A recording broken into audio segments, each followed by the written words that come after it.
Good evening and welcome. Tonight we'll be going over the history and geography of Monaco. Monaco, as you can see, is a city-state. It is the second smallest sovereign state in the world. And it is very, very packed full of people. It is the most densely populated sovereign state in the world. You can see on the map down here where Monaco is located. You can see it's one of the many different European microstates. Monaco is bordered entirely by France, but as you can see on the map here, it is very close to the border of Italy, which is important to its history. So let's go over some of the historical districts of Monaco, starting off down here in Monaco V. This is the government center. It is dominated by the Prince's Palace up here on the Rock of Monaco. But you can find lots of official buildings here, like the Cathedral and various government buildings as well. It's where everything happens politically in Monaco. It's also known as the Old City. La Condamine is the next one, pardon me. La Condamine is the next area we're going to talk about. This area, it looks very empty, but that's because it's full of luxurious high-rise apartments and various residences. This is also the shopping district. There's lots of very, very fancy high-end shops in this area. You can also see the Port of Monaco is attached to this area, also known as Port Hercules. And what's really interesting about La Condamine is that this section of Monaco is very hilly. So to get around the hilly areas while you're shopping, there are elevators that connect some of the roads together that you can ride up and explore Monaco much easier. I think that's really interesting. Next we have Fontvieille, which is a newer part of Monaco. It's built on reclaimed land, and it has sort of the activities of Monaco. You can see the big sports stadium here.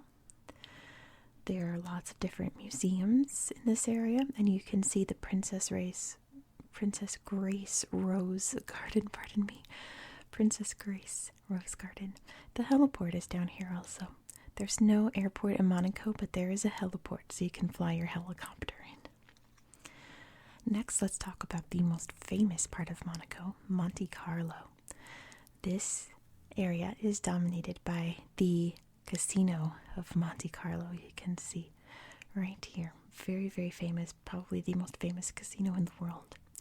There are also lots of luxurious hotels in the area. The Hotel de Pere is right there, Hotel Metropole, and various other very fancy hotels. And not to mention high-end restaurants as well. It's the fancy part of town. This is what all the tourists come to see in Monte Carlo. Over here is Larvotto. Larvotto is famous for its beach. This is the only public beach in Monaco. So that's where everyone goes to swim in the Riviera in the Mediterranean Sea, the French Riviera, I should specify. And what else? You can see the various roads cutting through here. The Avenue Princess Grace. You know what's interesting? This on this map here is a coastal highway right here, but there's actually lots of reclaimed land out here. You can see the big auditorium for Rainier III. This area out here is going to be a new area known as Le Portier. I believe all of the land is completed, but they're building all of the buildings on it as I speak. So it's still under construction. Pretty neat. It's going to be a residential area, along with the new Princess Grace Japanese garden there. Up here is another area, kind of like an unofficial area known as Moneghetti. It has some interesting sites. It has the exotic garden you can see right here, where you can find plants that aren't native to this area of the world but thrive in its Mediterranean climate, such as various succulents. You can also see the observatory cave. Up here is the highest point in Monaco. big old hill, and you can go inside this very old ancient cave and explore. Apparently it's very warm inside, and some of the oldest rock art in the world is located inside here. Pretty neat. That you can visit the Anthropology Museum right there. Pretty amazing place. There's so much to do, and that's on purpose, which you'll find out why in its history. The little second port right here, Port of Fontvie, that's pretty important as well. But this is the one that all of the fanciest yachts and fanciest cruise ships dock in. Let's see. Is there anything else I wanted to mention? I think that was it. That's a lot in such a tiny little place. Let's talk about its history and figure out why exactly this place is what it is. Why is it luxurious in terms of living, in terms of gambling, in terms of shopping and eating? All of the things that can be luxurious you can find in Monaco. So like I said, the history starts somewhere around the cave system here. There's also caves down here in the Rock of Monaco with very, very old cave art that's dated from around 200,000 to 400,000 years ago. There's evidence of Neanderthals living here and early humans as well. But the first time this area is mentioned in history has to do with the ancient Greeks. A temple to Hercules was built here, and the area was known as Monaikos, meaning one house or solitary house, a lone house, because all that was there was a temple to Hercules. And it's believed that's where we get the name Monaco, Monaikos. Monaco. That's where the name comes from. I prefer Monaco, to be honest. The area out here, this area used to be much bigger and extended out into France and Italy, or what's now France and Italy. It was famous for its lemon groves. It's where they exported various lemons and citrus fruits, things like that. Eventually, though, the Roman Empire would come to dominate the area, and after that collapsed, various Germanic barbarian tribes came in and invaded. The Holy Roman Empire would eventually seize control of the area, and they would give the land to Genoa. Remember, at this time, Italy is not Italy. It is various city-states, all broken up. So the nearest one was Genoa.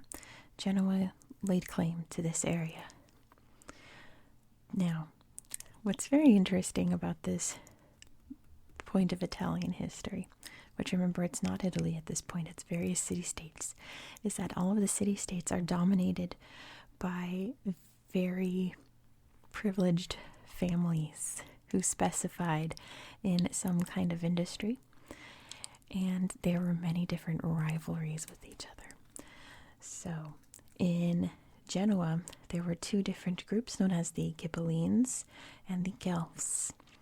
And one of the supporters of the Guelphs was the Grimaldi family. So when the Ghibellines came and built a fortress on the rock here, the Grimaldi saw an opportunity to seize control and take over this area. So on the night of January 8th, 1297, Francois Grimaldi and a small army came to the Rock of Monaco. He disguised himself as a monk, knocked on the door, and said, "Could you give me some shelter for the evening?" They said, "Oh, of course. Come on in, friar." And he stabbed the guards to death. And then the little army rushed in and took over the Rock of Monaco. Very dramatic, but it's a true story. That's like a very important aspect of Monegasque history. The Grimaldis would lose and regain control of Monaco in various times throughout history, but they would remain fast and eventually come to be associated with Monaco. You can't have Monaco without the Grimaldis, especially nowadays. We are going to flash forward to 1793. Monaco had been under Spanish control during Spain's glow-up era. At this time, the Grimaldis referred to themselves as the royal family. So the head of the family that ruled over Monaco was the Prince of Monaco.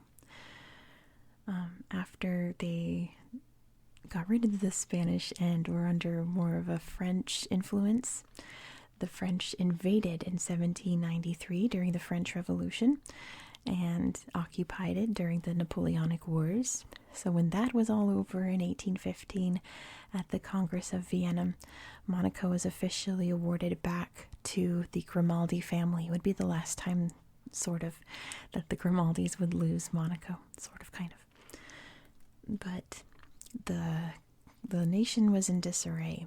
The Grimaldis were broke. They charged higher and higher taxes to try to regain some of their wealth. They sold a lot of their very precious items to try to regain some wealth. And the outer territories here that bordered into Italy were not happy about that. In 1848, those territories declared independence, and Monaco lost about 90% of its land, including all of those citrus fruit fields. They lost all of their sources of income. All that they had was the port. So something needed to be done in order to save their country. Otherwise, France was just going to absorb them and make it part of France. So there was an idea to build a casino, and it took some time, but in the 1850s, the casino was built. And it took a while, but it eventually became a huge success. It was during this time that there were lots of wealthy Europeans around looking for things to throw their money at, and there were various casinos being built in Germany, so it was inspired by that. Monte Carlo's named after, it was Prince Charles was the one who oversaw the construction, so Carlo Charles. And this area became a sensation, and the rich and famous flocked to it, and it prospered, and Monaco became incredibly wealthy, to the point where in 1869 they got rid of income taxes, which they still have to this day. There's essentially no taxes in Monaco, which, as you can imagine, draws in even more wealthier people. And it leads to some shady dealings, but we're not going to talk about that in this video tonight. It's just, we're just talking history. In 1911, there was a peaceful revolution to push for more democracy, because at the time it was an absolute monarchy. And it was granted. A constitution was written up. The National Council, which I believe was elected beforehand, now had some actual power in government. And everyone was happy, and the revolution ended as peacefully as it began, thankfully. Flash forward to 1941, a very tumultuous time in Europe's history. France, which Monaco had been very closely allied with, relied upon, had an agreement that if anything happened to the Grimaldi family, if the line were to die out, then France would just absorb it. And France's military protected Monaco. It still does to this day. And France was going through it at this time. The Nazis had invaded. Vichy France was in control. So what do we do in Monaco, right? Well, there was a resistance, especially among Prince Rainier III. Before he was Prince Rainier III, just Prince Rainier. His father, Louis II, his grandfather, Louis II, was in charge. Pardon me. He felt a lot of pressure from the Nazis to follow their rules. Prince Rainier, or Rainier at this time, resisted very publicly. He was very, very anti-Nazi. He was Antifa back in the day, which was important because there were a lot of Italians living in Monaco and a lot of sympathizers with fascist Italy in Monaco. But in 1941, Prince Louis II gave in and registered the Jews that were living or had escaped into Monaco. And sadly, they were deported to various death camps, which Monaco has issued a formal apology for. They were invaded by fascist Italy in 1942, handed over to Nazi Germany in 1943, and it was liberated by the Allies in 1944. So when I say that the Grimaldis had power, he's sort of kind of, they were occupied, but the Grimaldis were still there. In the 1950s, once Prince Rainier III became Prince Rainier III, he started building. He started the Fontvieille projects and various other building projects around Monaco to make it very modern and fancy and pretty much what Monaco is today. Monaco wouldn't be the same without him, especially after in 1955 when he met the actress Grace Kelly. She was here to film a movie. They met, fell in love. In 1956, they had the wedding of the century. And the world fell in love with Princess Grace. I mean, you'll see pictures. I forgot to say, there is a book here for you. I'll flip through it for you.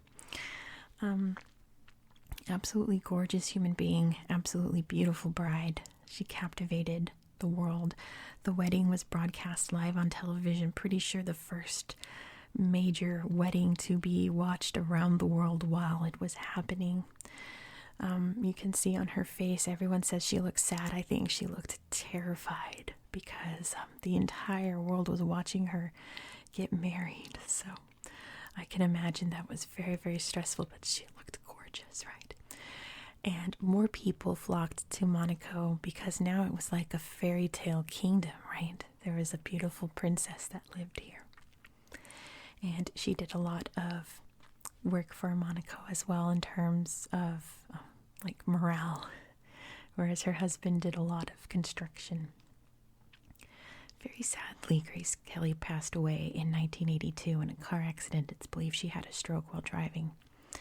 And the roads up here are very twisty-turny, and she crashed her car and passed away, and it was devastating. So you can see that there are a lot of places dedicated to Princess Grace, and that's because she was probably the most beloved figure in Monegasque history.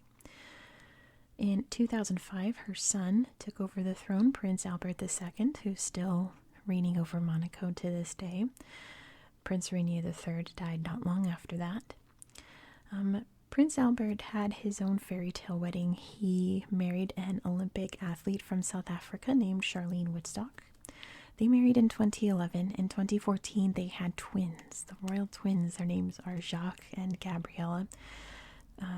Jacques is going to be the next prince of Monaco. And that's basically where we are in Monaco's history. Like I said, the big project right now is the Le Portier neighborhood that's being extended out here. So maybe in the next edition of this book, we will see the new neighborhood. It's pretty cool. So let me adjust this camera view so we can take a look at the book. All right, let's take a look at the book and see some beautiful pictures of Monaco. You can see the street signs there, pointing out the various hotels.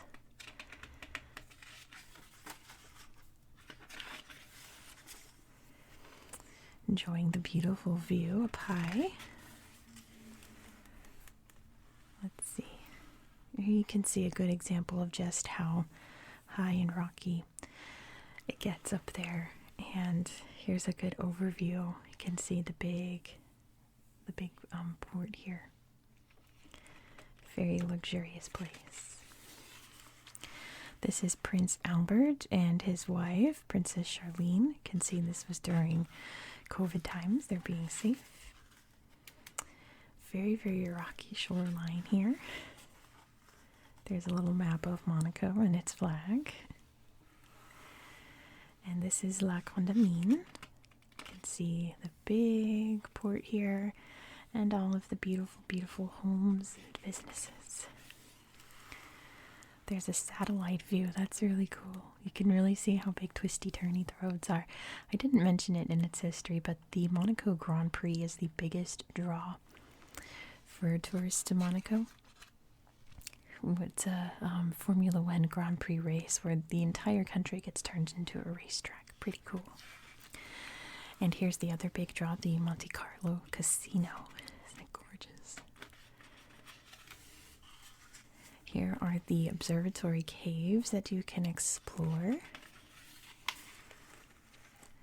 And some big high-rise apartments up here. They go way up here into the hills. The Oceanographic Museum.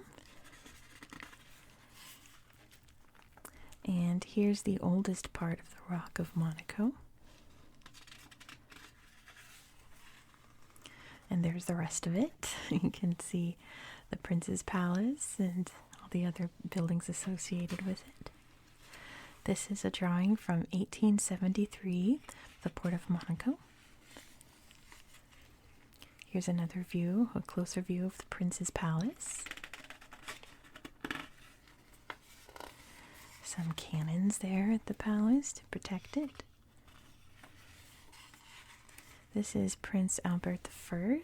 He was king during World War I.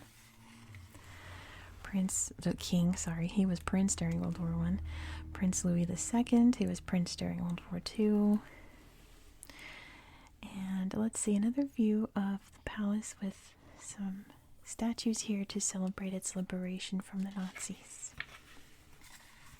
And here is the wedding, Prince Rainier III and gorgeous Princess Grace. And this is the royal family today. We have Prince Albert II, his wife Princess Charlene, and their kids Jacques and Gabriella. So this is going to be the next Prince of Monaco. Here is their flag. Yes, it does look like the flag of Indonesia. It's almost identical. A big parade here. Oh, this is the changing of the guards. That's what it is. Let's see. A very old statue commissioned by the Grimaldis. And a statue of Prince Albert I. He liked to explore the seas. That was his big hobby. Let's see. A judicial session. It says there's their version of the Supreme Court.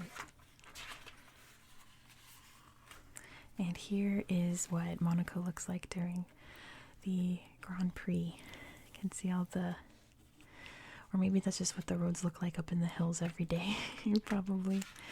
But it looks like a very fancy racetrack because it's used as a very fancy racetrack. Here's the inside of the casino. Very famously, Monegasques, which are citizens of Monaco, are not allowed to gamble. They never have been. They don't want the wealth of the country going back into the casinos and creating a cycle like that. A little choo-choo tourist train. It's cute. Not a real train, obviously. It's a car, but it's a little choo-choo train. Let's be real. The Barclays Bank, since banking is a huge business sector of Monaco. Oh, and here you can see the reclaimed land over here for Le Portier, the new section of Monaco. Some recycling bins, very important to keep the environment nice and clean. Wow, so this is Prince Albert II looking inside this little rover here that's going to explore Antarctica. Oh, it says he's visited Antarctica and the Arctic. Wow, he must like the cold. This lady here owns the only vegetable garden in Monaco. And she grows vegetables inside the city limits on a rooftop garden. Since, like I said, they lost all of their farmland back in the 1800s. Here's the Japanese garden. And at the Oceanographic Museum, you can go see all the fishies. And this is the Jardin Exotique, the exotic garden. Isn't that beautiful? I love cactus gardens. Enjoying the view. Monegasque. Some of its more non-touristy areas where people just live their everyday lives in Monaco. There's a bunch of flags celebrating National Day. And just walking around. Apparently it only takes an hour to walk from one end of Monaco to the next. And this is Port Hercules. Lots and lots of very fancy yachts parked there. And you can see just how extreme these high-rise buildings are. And let's see. it says the street signs point out locations in France because that's how close it is. Yeah, you can see Nice is over there. Menton, which used to belong to Monaco, is over there. Among other parts of Monaco. A rooftop garden up there. They've got a swimming pool there too. Very fancy. This is an elementary school. There's the big cathedral. And it is a Catholic nation officially. People obviously have freedom of religion, but Catholicism is the official religion. So there's St. Nicholas. Let's see. Taking part of a religious festival there. Looks like they're burning a boat. And this is just in a church. It says, it doesn't say what church it is, but it's very beautiful.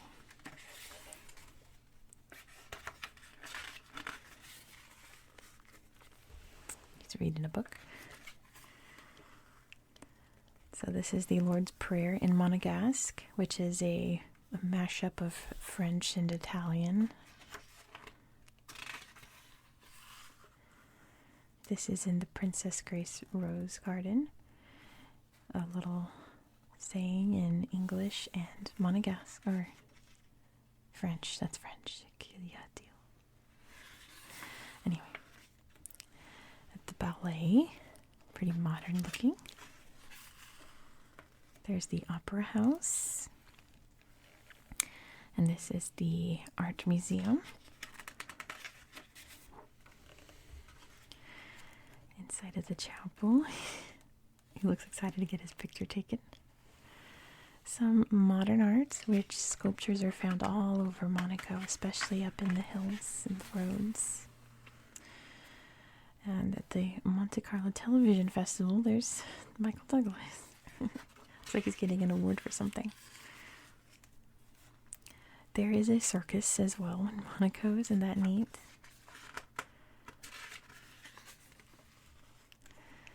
Going for a walk in one of the beautiful parks, and here's the Grand Prix. There's people lined up to watch the cars zoom by. These pages feel a little thicker than they are. The yacht race. And playing some soccer.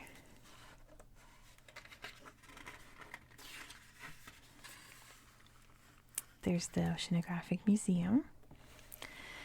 And the beautiful beach.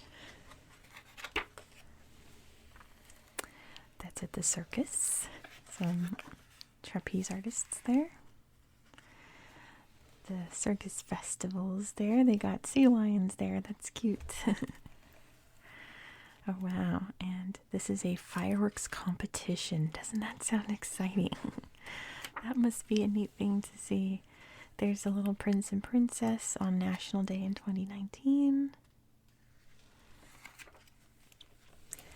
And the prince's gift distribution looks like the Smurfs came. There's Smurfs there for some reason. But handing out gifts in the palace. Some aubergines here. And cucumbers. So you can get hot potatoes here. Patate au four, les patates. Who doesn't love potatoes, right? Looks like ratatouille, yeah. Yum, yum, yum. And bouillabaisse as well. Lots of French cuisine, as you can imagine. This is the Café de Pere, Monte Carlo, which has been there since Monte Carlo was a thing. Barbejuan is their national dish. It's sort of like a hot pocket. And soka, let's see, like a chickpea bread. And here is the map of Monaco. And is it even worth pointing out where it is? You can't even see the dot. So that is it for Monaco. Thank you so much for watching. I hope that you found this video relaxing and educational. And I hope that you have a very good night. Good night.